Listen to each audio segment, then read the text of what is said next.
காப்போத்தா சாதாரணதர மாணவர்களுக்கான வரலாறு பாடத்திற்கான மாதிரி வினாவிடை பகுதி 1.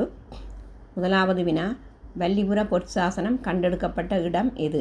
வல்லிபுரம். 2. புராதன நாணயங்கள் பற்றி ஆய்வு செய்யும் பாடம் நாணய விஞ்ஞானம். 3. பாகியன் தேரர் எந்த நாட்டை சேர்ந்தவர்? சீனா. 4. குதிரைத்தலையும் மனிதனும் என்ற உருவம் செதுக்கப்பட்டுள்ள விகாரை எது? இசுருமுனிய விகாரை. 5. இடையர் வாழ்ந்த கிராமம் எவ்வாறு அழைக்கப்படுகிறது? கோபாலகாம. 6. துறைமுகத்தை அண்டிய கிராமம் எவ்வாறு அழைக்கப்படுகிறது? பட்டானகாம. 7. வரலாற்று மூலாதாரங்களின்படி இலங்கையின் முதல் மன்னன் யார்? பண்டுகாவியன். 8. குளங்களில் இருந்து நீரை பயன்படுத்துவோரிடமிருந்து அறவிடப்பட்ட வரி யாது? தக்கபதி. 9.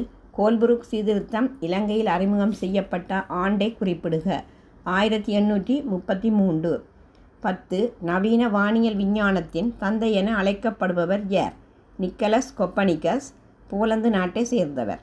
11. லியோனார்டோ டாவின்சியின் கலைப்படைப்புகள் எவை? மொனலிசா, இறுதி இராப்போசனம். 12. புவியீர்ப்பு சக்தியினை கண்டுபிடித்தவர் யார்? Sir Isaac Newton. 13. கோள்கள் அனைத்தும் சூரியனை நீள்வட்ட பாதையில் சுற்றி வருவதாக கூறியவர் யார்? ஜொஹன்ஸ் கெப்லர். 14.